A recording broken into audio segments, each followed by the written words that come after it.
still on the same one? Or are you ready for the next one? Oh, ready for the next one. Okay. And I think I've already done that this morning. Sit down real fast. Yeah. This is different. Well, Well, same topics. I said the same thing. Okay, so there's a fourth one. That's in Keep the scrolling. Oh, I like that part. Well, they won't mind hearing it again. Because the last one in the beginning is really what I did with Michelangelo. Oh, okay. And then there's one more What? in the beginning. This one, And then number 4. Oh, yeah, this looks like what you've done already it's too. really what I did the other one. Yeah. Okay, so it looks like number 3. This one's one that looks. That there's going to be some repetition in that. But repetition is the mother of learning. Yeah, it's good to come back from the break to be like, let's review before you get to the new stuff. Yes.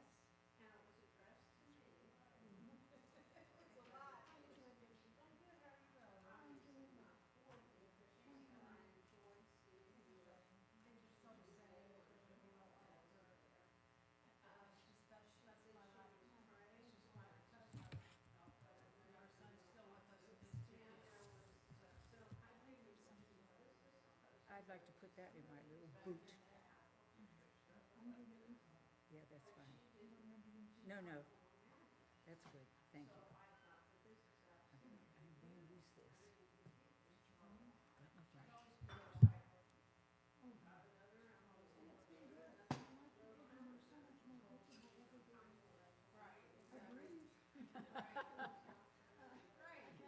The ordinary.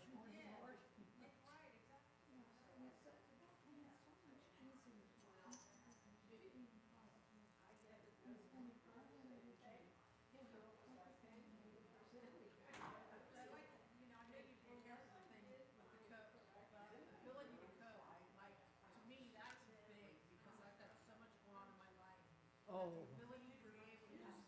Cope, yeah. Well, I think it's a part of it. Oh, absolutely, yeah. If that's the part you like, you take it.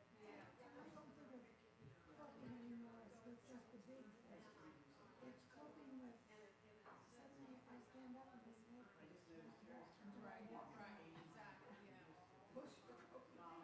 Yeah, well, I get told I was gonna do it, and it's still, yeah, it's still.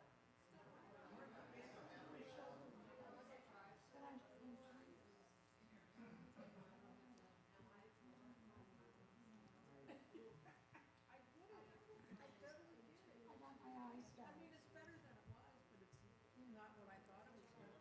I I emailed, thought it was gonna be, yeah. And back to the way it was, cause you hear all these people say, oh, it's so.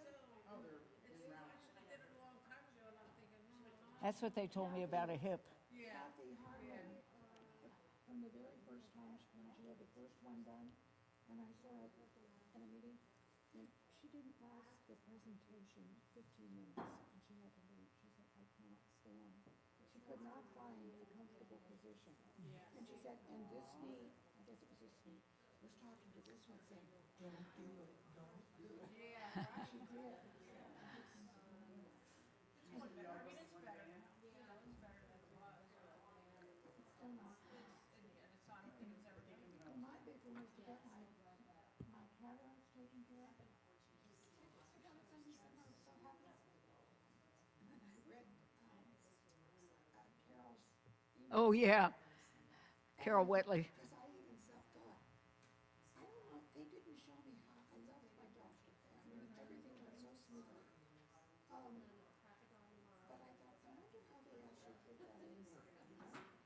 And then when I hear it, so I emailed her and said, she said, this thing started 20 years ago. Yeah. Given the fact we're not that different in age, I'm hopeful. It's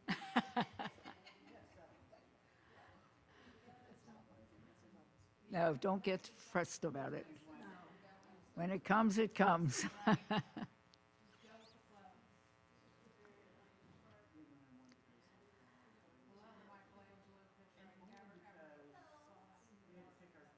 Do you like that?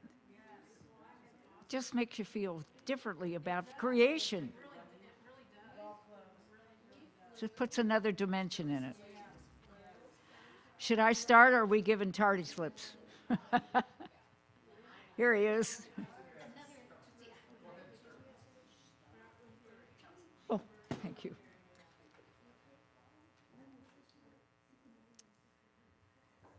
Susie, that's a tardy slip.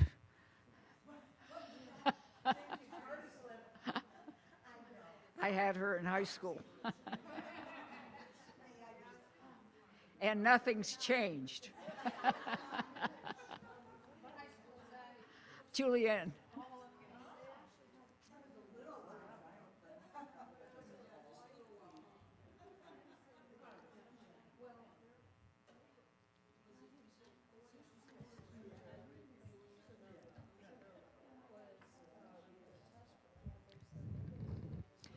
Welcome back to those of you who've arrived.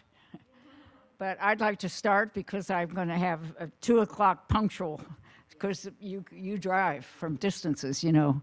I walk down the hall, so I must remember that about you. In many ways, there's some repetition in this about the personification, but I present it in a little different way, and I hope you'll forgive me.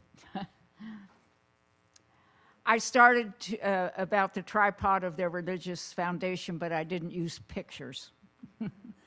So you'll recognize that. Covenant, they had a covenant with God. A covenant is an agreement.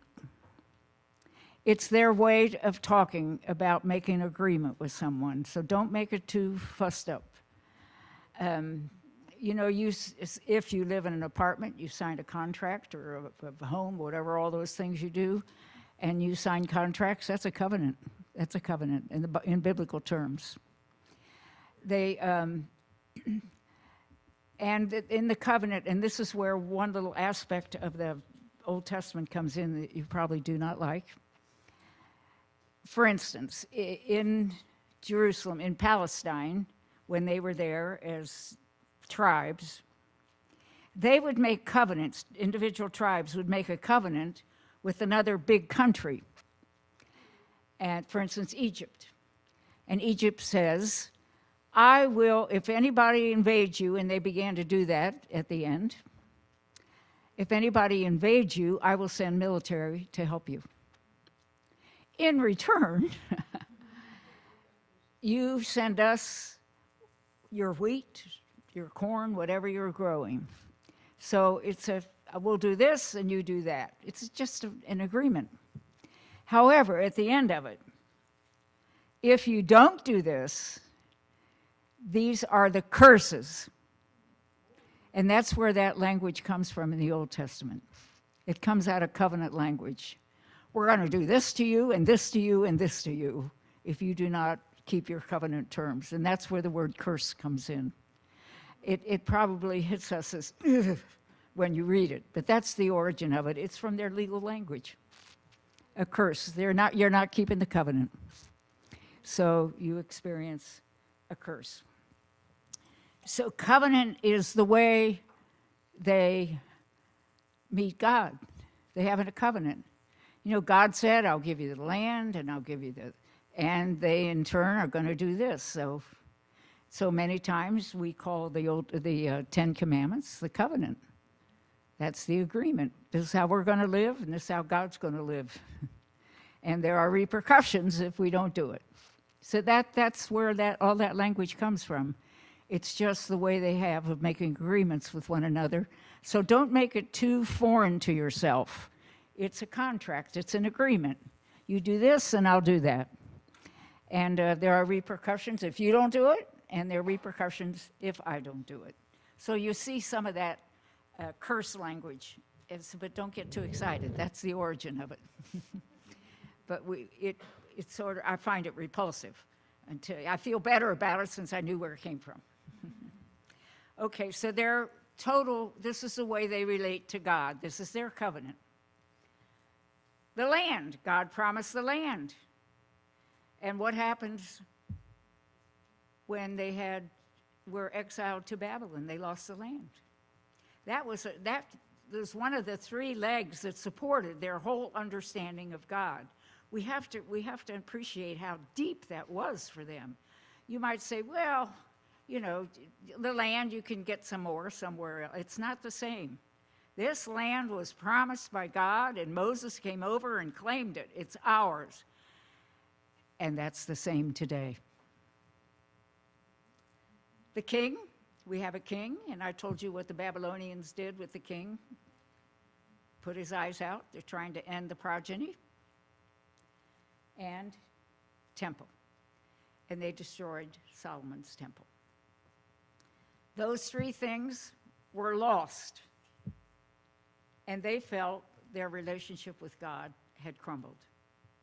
Because this is the way we relate to God. God gives us the land, God gives us the king, the temple, and through those, we continue to have our relationship. It's how we relate, and bam.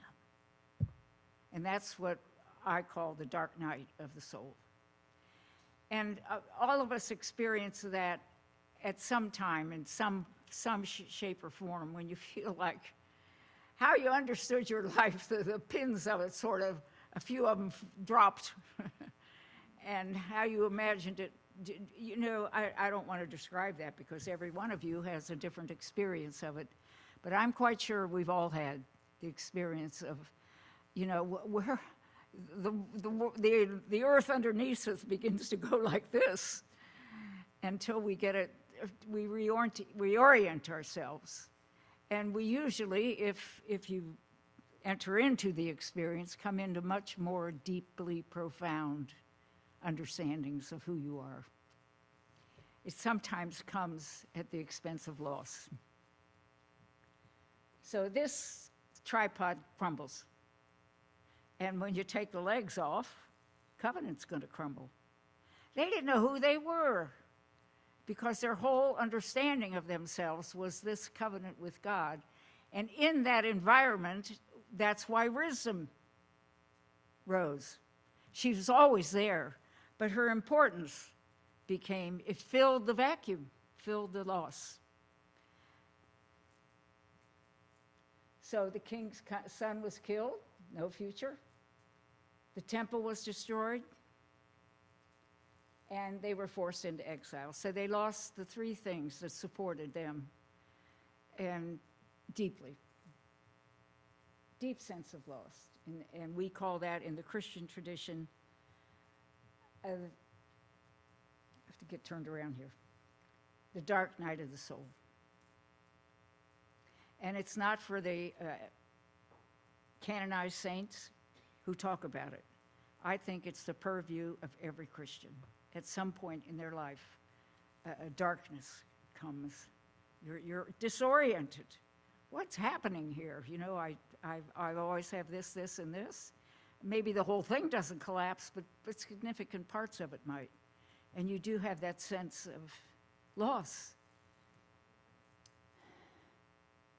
So the only thing left to them was what was left in life. They lost their three pegs, their three stools. And that was the risen tradition. And that's why it became so prominent at this point in the history. It came out of a deep sense of loss. And she still was, in that wisdom, that tradition was about being human and about living and about having skills, and none of that went by the board. Life itself and how to live that life and to understand that life stayed the same. And that's that, at that point in their history, she was personified as a woman. And I said before, they lost their rights as a people. So women never had rights. So they identified themselves, wisdom, as a woman. Because they understood that. She didn't have rights and neither did they.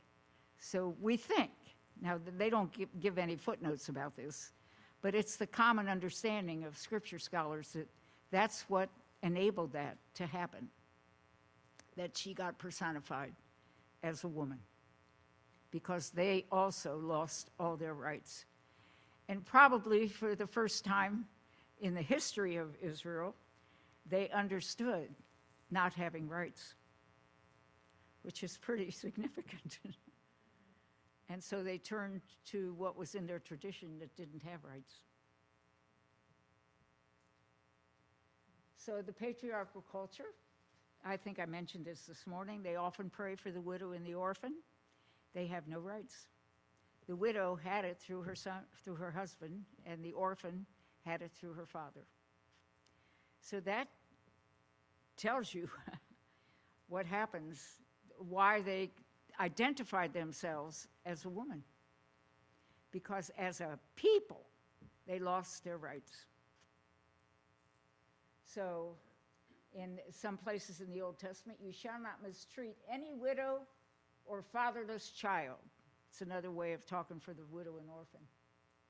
That's in Exodus. That's early on in their history. Exodus 22, Genesis, Exodus, Leviticus. Women were without rights and privileges. And the exile experienced the same loss and saw themselves in the cultural situation of women. It's an interesting phenomenon of how that transition happened in the Old Testament. In the very patriarchal environment, they were like in that, just almost up against it, and they identified with a woman, and wisdom became a woman. She takes over the role of the king. This is some repetition from this morning, I'm sorry. And the administrator of divine justice. I mean, she was a pretty big deal. And she represented the politically powerless of the community. They were all politically powerless. They lost their king. They lost their leadership. And then she mediated the post-exilic view of God's universal role within their own diminished structures. She's the one that revived for them their relationship with Yahweh. Because they were disoriented. The land, the temple, and the king were gone. How are we going to do this? This is how we related through the covenant. And she mediated that role. She gave them meaning again. I think it's sometimes the Old Testament looks like the story of the life of one person. And, they lost what gave them, how they understood life itself, and those props collapsed. And then she mediated that post-exilic view to the community. And in a way, she got them in touch with God again through her own means. I don't think any of us were brought up with the importance of wisdom. I wasn't. I mean, we read the Bible. I don't know that I even thought about it, but Pope Francis, of happy memory, suggests that we're not in an era of changes, but we're in a change of eras. And that's what happened after the exile. It wasn't just, well, we lost everything and now it wasn't just a change in our eras. It was a change of era for Israel. They would have understood this because they lost all the props.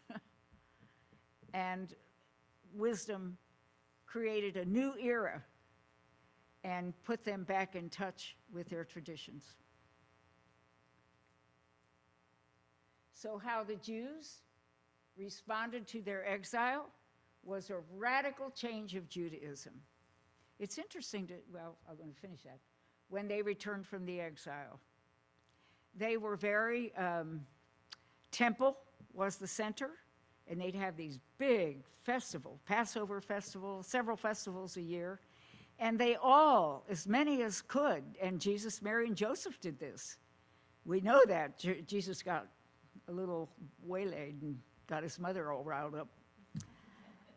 And they would go to, so you can imagine what Jerusalem looked like. The whole country impinges on Jerusalem because that's where they were celebrated at the temple. And think about that environment. That's where that was going on when Jesus was tried. So everybody was there. It was packed. So it was kind of like a countrywide. It isn't that some quiet time when there was not a Passover, well, it was Passover, but not something going on in Jerusalem. Jerusalem was still a big city and a lot going on, but nothing like when the whole country arrived. But that was the time in which he was crucified, where it was packed. It was packed. And so those who made decisions, this is off the track here, but those who made decisions were very aware the country was watching. So politically, they were pretty motivated to do what the people wanted. So, and after this, the temple was gone. They didn't build little temples around like we have churches in parishes. They didn't do that. It was the temple in Jerusalem. Now, they gathered for prayer, but they didn't gather, they didn't create. But after this, the temple was gone. They created synagogues for the first time in their history. This is how they adjusted to loss. They began to develop synagogues the way you and I think of a parish. Yes. Oh, I thought you had your hand up. Yes, in all over the land. That's new, and as you well know, that's what still exists. There is no temple. The very right wing of Judaism, and many of them are in Jerusalem, want to rebuild. So you can imagine what that does.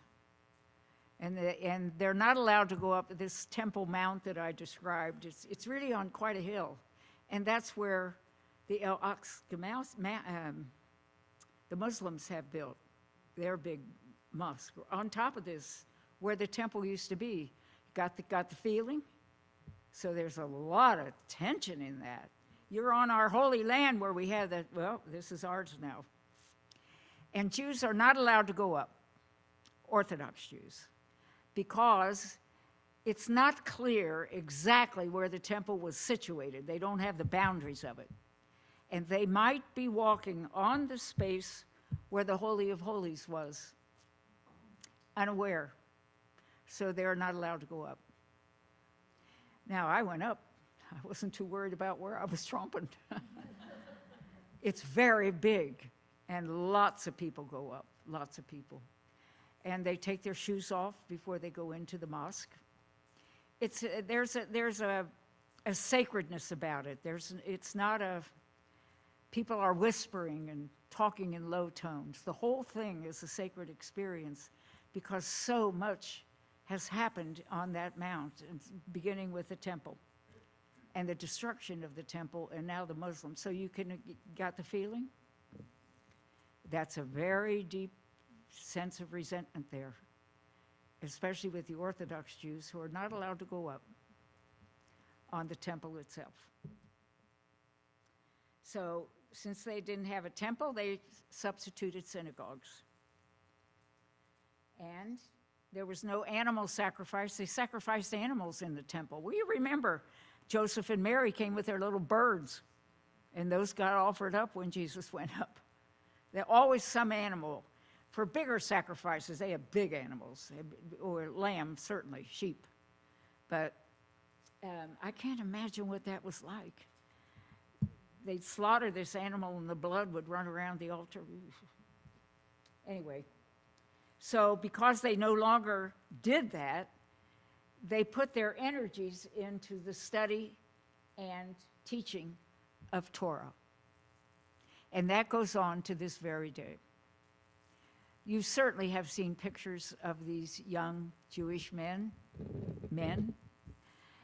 in schools where they're all day long reading the scriptures. They're studying the Torah. That remains to this day. Deep, deep devotion to the Torah. We really have a little bit to learn from them.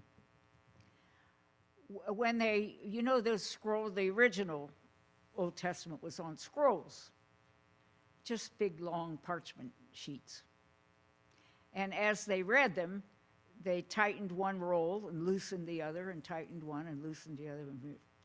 Well, they still use a scroll in synagogues today. And if you go into a synagogue, what you and I know as the Blessed Sacrament and the Tabernacle, they have a scroll. They have a scroll, and they give the same kind of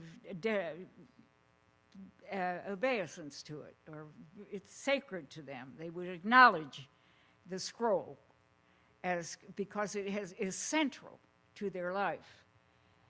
But when they read the scroll, even today, in the synagogue, and they still read from the scroll. They don't use the book.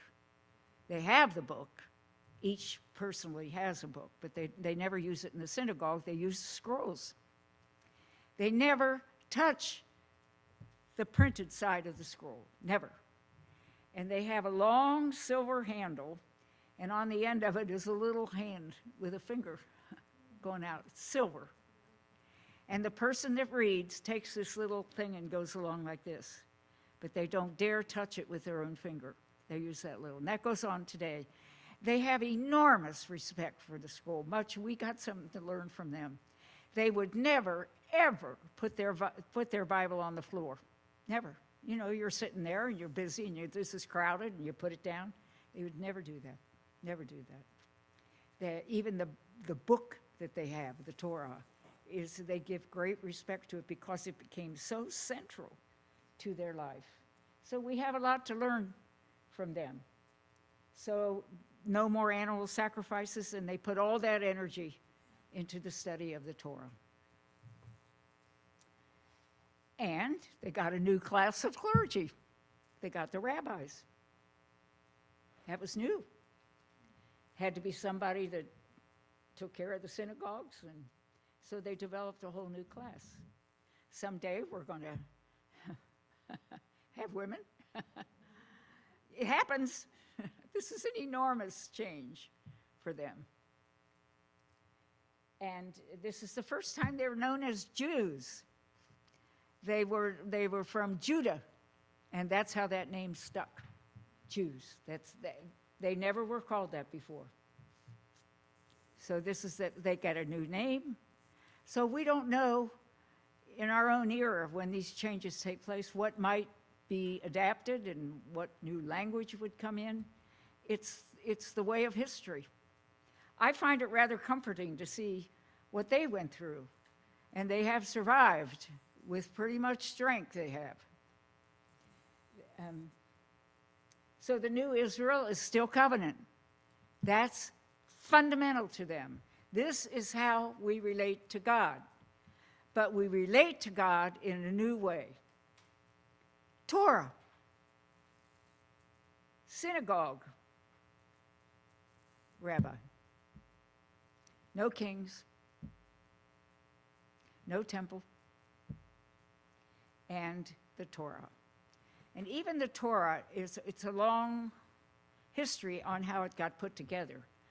You know, somebody didn't sit down and say, well, we're going to write Genesis and Exodus and Leviticus.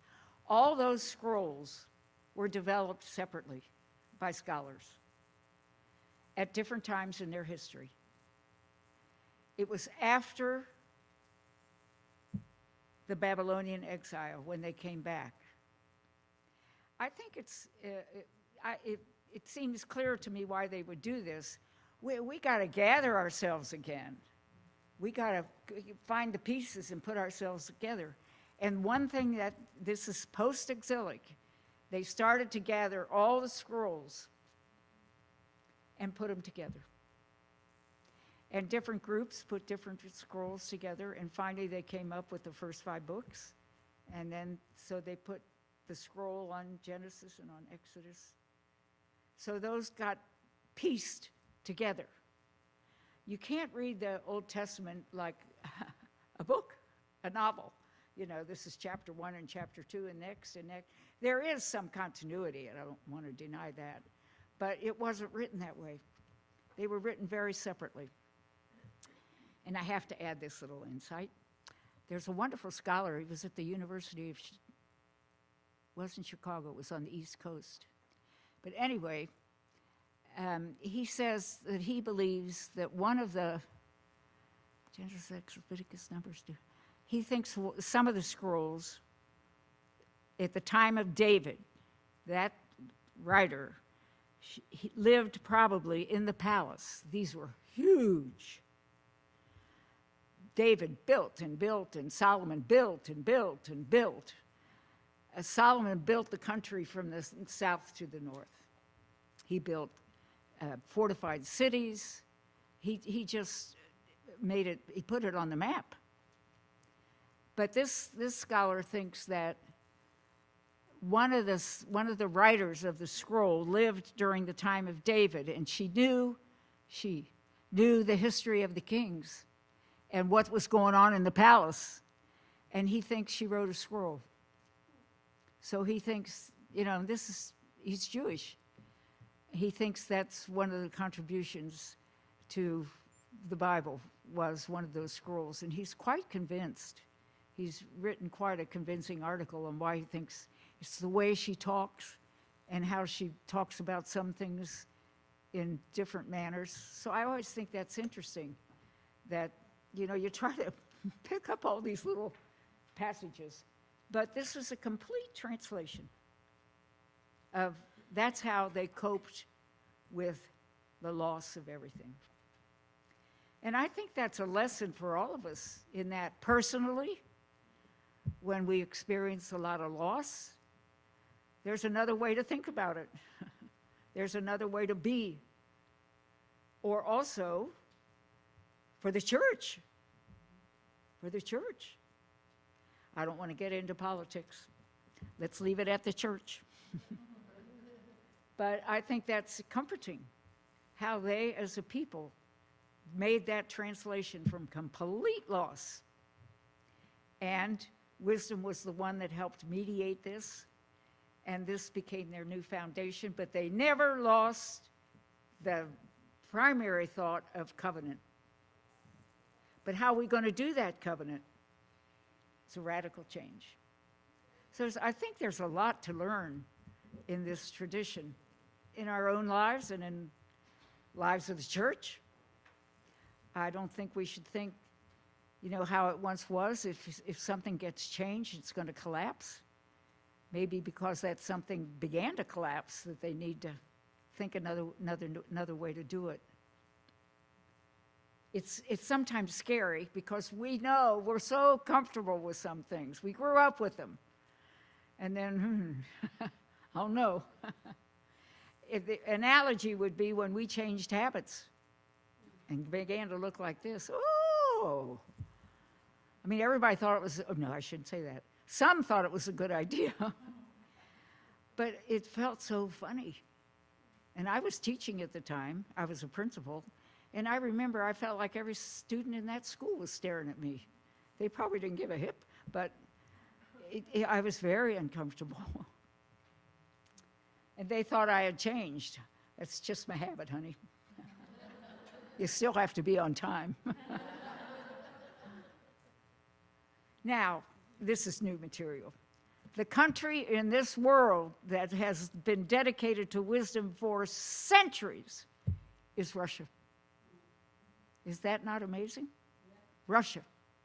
For centuries. There's a book I read by a Russian Orthodox scholar, and it just rolls out of him. He grew up with it. He cut his teeth on it. They do in Russia. So they call it sophiology. Anytime you see ology, it means study of. It's the study of wisdom. So it's very much at home. There isn't anybody in Russia that would be surprised at the mention of wisdom. It isn't like for the rest of us, oh, that's a new idea. This is not a new idea for them. They speak of the motherland as moist Mother Earth. I wish they'd keep speaking that way. And they venerate it as Mother God. Now, that's their translation, but it's kind of interesting. This has gone on for centuries. She's in icons and images, and she's a very deep popular devotion.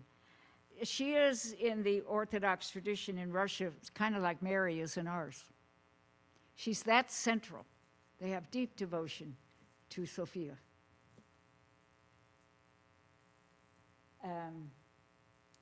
There were, in the last century, some of their scholars began to publish documents on it in philosophy and in theology. I did read one of the books in theology, and it struck me as he's not trying to say, now you got to think about this. He just rolls it out. And a Russian reading that wouldn't need any footnotes. Yeah, I grew up with this. Oh, yeah, that's another way to think about it. Oh, that's another wonderful insight. But it's in them. It's in them. It's deeply. I pray that she might be a little stronger these days. And Bulgakov that's the one I read. Sophia, the Wisdom of God, 1937. So it's very deeply embedded in Russia, which I think is interesting. There's the icon, and that's in an American Orthodox church. So there she is. I'm sorry to tell you, I can't read that Russian. But that's how central it is. I don't think you'd ever find an icon like this in our tradition. She's just not that prominent. But for them, it's a very strong popular devotion. But this is in the American Orthodox, Greek Orthodox Church. Sophia, Wisdom of God in Kiev. Oh, wisdom, please take care of Kiev. Look how high she's elevated. I bet if I passed that around and said, what do you think this is? You would say Mary, holding Jesus. Yeah. This is the Russian. And that for them, she's wisdom. So why is she holding the baby? Now that's a good thought. I think it's life, new life. That's my, I'm not a sophiologist, but that's my guess. Remember, she was at the beginning. And that may be creation, the new baby. And all those looking up to her are men. She has a very prominent role in Russia. I think that's quite beautiful. I'm sorry I can't read those steps. Any Russian in here? The wisdom of God. And they describe her as traveling light.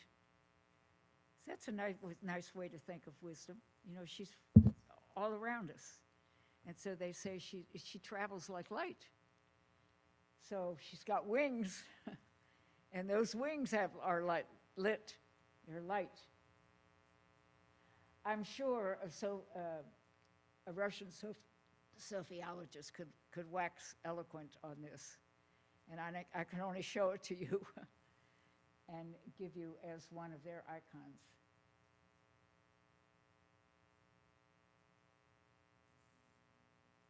But it would be sort of interesting just to study it yourself. She's all jeweled, bedecked, and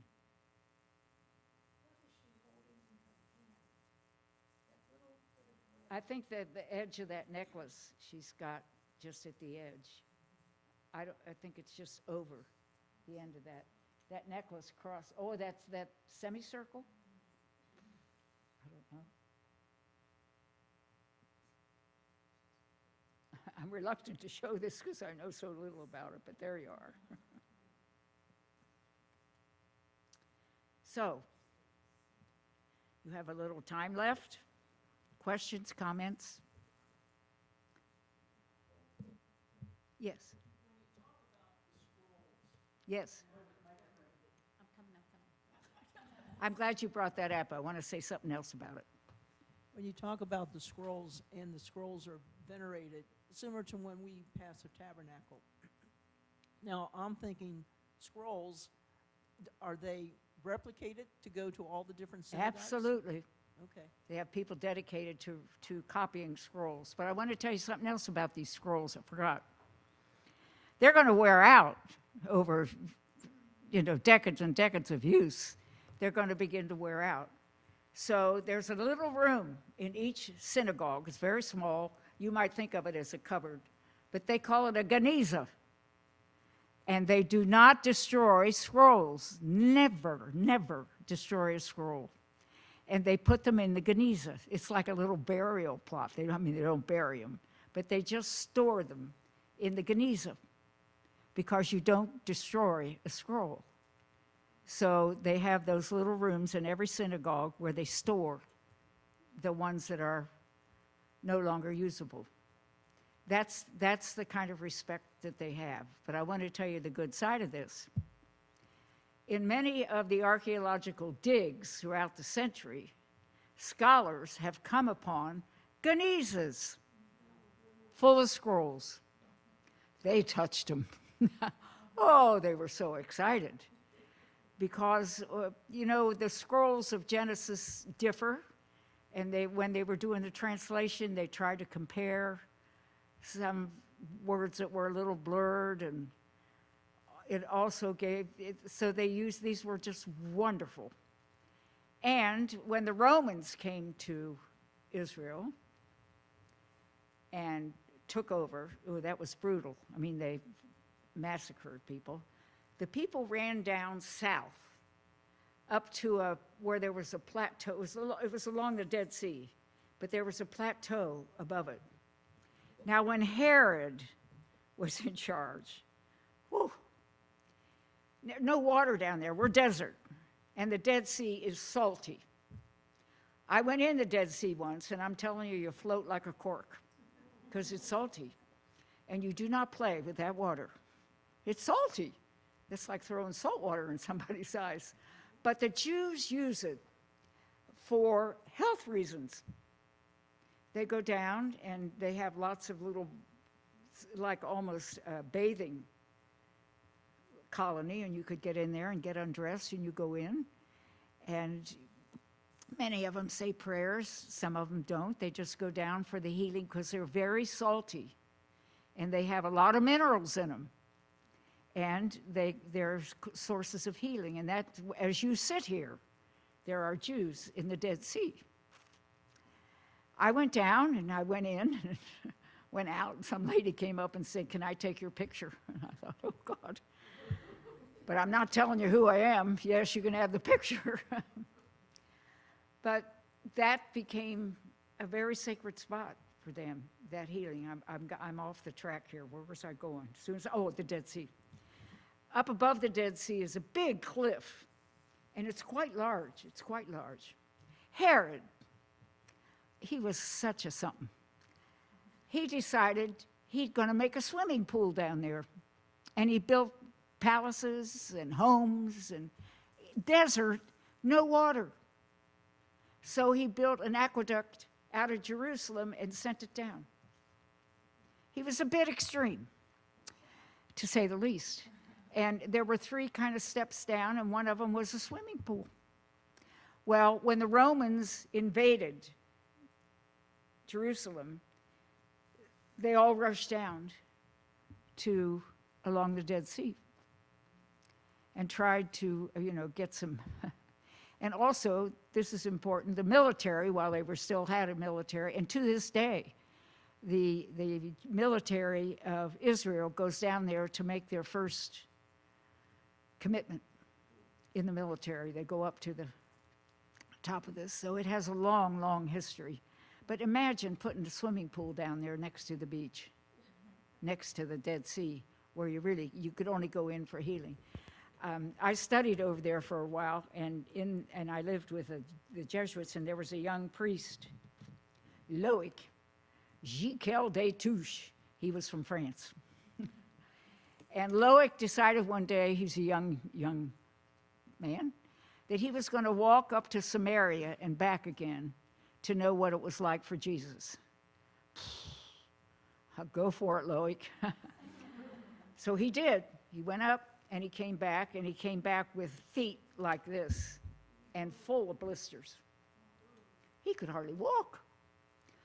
But he was so happy he did it. And we had a nurse that used to come to Mass with us at the Jesuit place, and I got the nurse one day and I said, "Do something for him."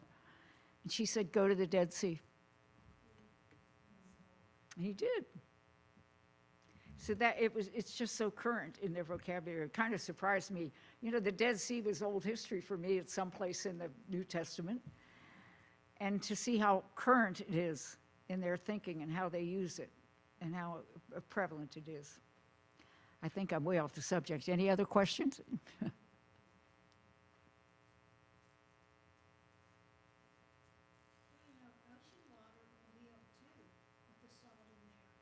Pardon me? Ocean water, there's a lot of salt in it. Yep. Problems with my knees, and doctors said before in Florida, sit in that water, that's really helpful. Ocean water helped her with her knees. Because it's salt. Yeah, you bet it is. Your doctor didn't tell you to drink it. Yes. Is there a reason the Russian Orthodox faith geared more How did that happen? I cannot give you the answer to that. are there any other Christian? None that I know of. It's just kind of strange. Isn't it? One area would, Well, of course, Russia's a pretty big area, but. And I don't know the history of how that got developed in Russia and didn't anywhere, seemingly. Certainly wasn't in Europe. And I don't think it's in Latin America. could it be more could it be more about their culture? I think it's a cultural thing. I do. Now, I don't know enough about the culture. Now, before Barbara's on her feet. I want to lead you with something. I think I told you originally that scholars really think that John was very influenced by wisdom. And I told you they think in the beginning was the Word, and he took Word because it's logos and it's masculine, but they think he had in mind in the beginning was wisdom. Sophia is a feminine word. So there is a tradition about John. Now, I want to read this. It's just an interpretation of the beginning of the Gospel of John. You'll recognize it. And I think this was from an Indian tribe. Oh, if I can get it all. In the beginning was wisdom, and wisdom was with God, and wisdom was God. She was in the beginning with God. All things were made through her, and without her was not anything made. In her was life, and the life was the light of the people. The light shines in the darkness, and the darkness does not overcome it. And the thing at the bottom says, the gospel before John. But that's an Indian tradition. It's strong in the Indian tradition. I sort of understand that. I don't know a lot about the Indian, but that wisdom as a woman seems to have taken with that. But this is, you don't have to take this for, but it exists, and some people interpret it that way. Anything else? Susie? I just have a little question. And there's probably a big answer. I know you. Wisdom to the Russian, like just to the Russian people. Is wisdom a person? Yes, Okay. a woman. A real person, like we pray to Mary, Oh. as a person. Mary was a real woman. Right, No, Right, I believe that, but so all of these cultures thought that wisdom was a real, no, no, don't make her parallel to Mary. It's just that in the thought. I don't quite understand wisdom as a real person, Well, you can, but she's personified as woman. I mean, we can't go back and dig up a woman. But she's analogous to Mary, I think, in her prominence. But Mary was a real human being, and wisdom is personified. Wisdom is more, A personification. say it again. A personification. Mhm. We use a lot of personifications. none are coming right up right now, but when you're gone, I'll think of several.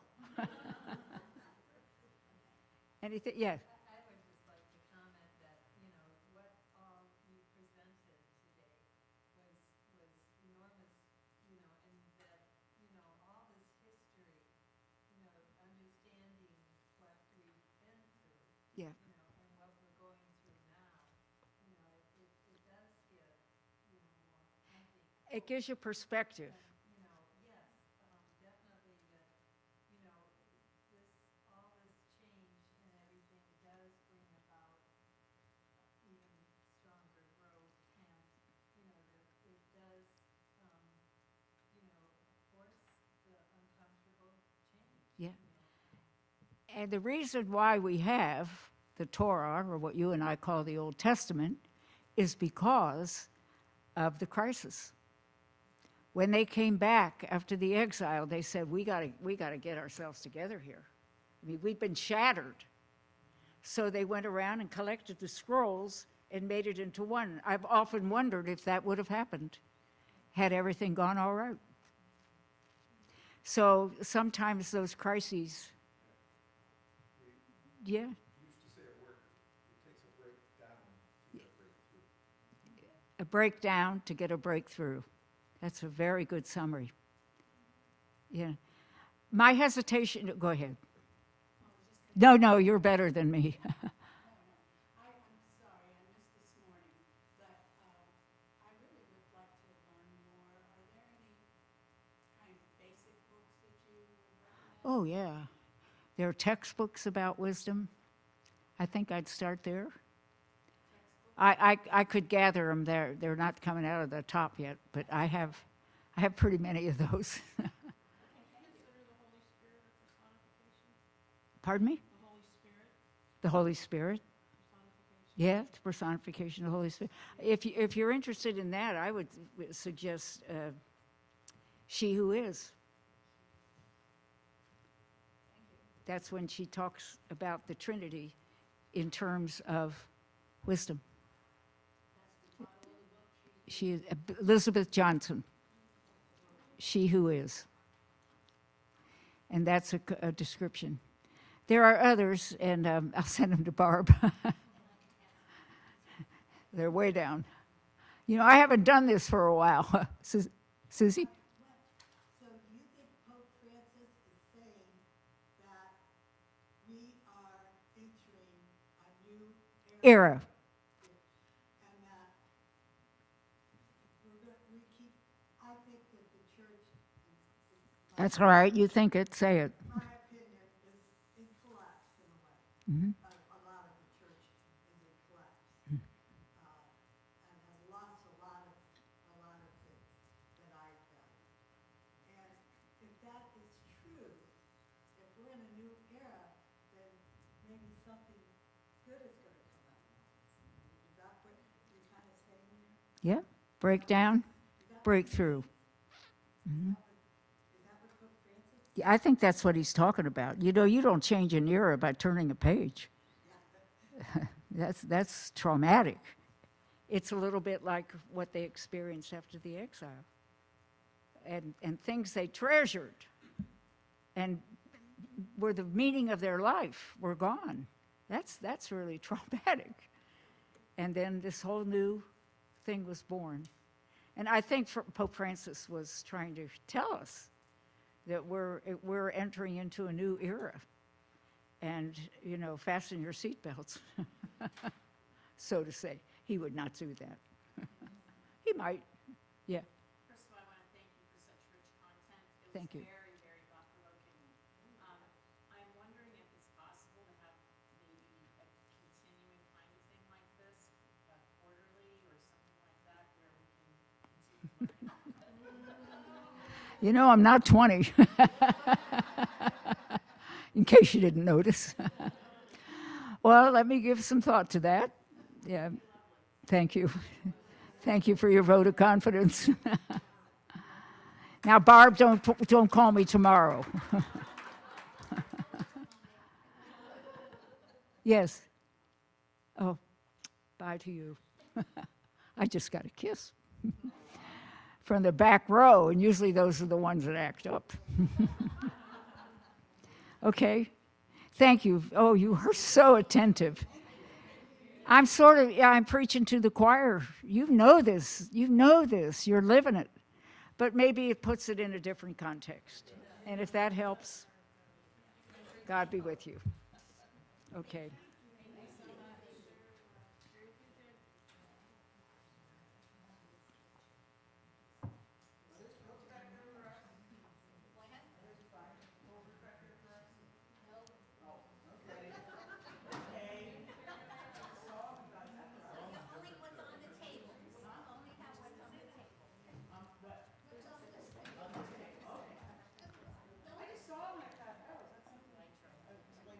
You missing something? Yeah, certainly. Where our churches are right now today, as far as how we have to change, they're changing back to Latin. Some go back, some go forward. Don't you think going back to Latin is bad? Yes. Are you thinking that's what Francis is talking about? Yeah. Yeah. No. He said we should not go back. You know, they. Because more and more churches are going. I mean, those Jews can't say, let's go to the temple that wasn't there. Right, I mean, it's like, what are you doing here? Because you're Well, that has something to do with your leadership. Are you from Cincinnati? Yes. Oh, there. But that's changing. Oh, it is. Our leadership went to visit the Archbishop. And he said, there's a meeting, I think it's called Bethany, I can't be sure, where the sisters of the diocese meet together. And our leadership said, what? We never heard of it. And what they discovered was only sisters with habits were welcome. And the Archbishop, your Archbishop said, that ends. That ends. No, he was an associate. Yes, he was an associate of the religious system. Really? Yes. Yeah. Casey. Well, Casey. we learned this from Mark Gable. Yeah. So, you know, things are, he'll make some moves. And I think he's going to turn that altar around again. Yeah, we had Schnur too long. I wanted to introduce her. Oh, I thought there's one courageous man in this crowd. Associate. Are you? Oh, that's great. That's great. He's a great man. I can tell. Yeah, you got courage, sir. I know they say blessed among women. You know? It's one of the That's great. quotes, but, And- no, you know, I was just talking to, well, Susie and Judy and the connection, and I thought, we haven't met, and I wanted to. No, never. You know, No, you're Patty new. and Keith Hanley. Yeah. And, Well, I've been away from Cincinnati oh, okay. for a long time. Well, yeah, Trinity, I hear. Trinity, and before that Rome, and before that England, Wow, and Chicago, wow. and Well, Columbus. I only taught 1 year in Cincinnati, and it was my very first year. It was what you used to know as St. George's. It's now Corryville. Yeah. Oh, and what a great school. And, well, it was so fun to hear Susie say her connection with you. Oh, I had her in high school. That's what you said, chemistry. You Chemistry. even physically drove her here when she first started the Yeah. Sisters. So Well, it's been a pleasure. it has been a pleasure. Thank you And so Judy much. says now you're her neighbor, so I like the idea that you present a little bit more to us. Well, let me have a nice sleep first. Yeah, yeah. It's Okay. so nice meeting you. And Thank you. so Thank you for much coming up. Thank you for this. This was, That's great. it was beautiful. Thank you.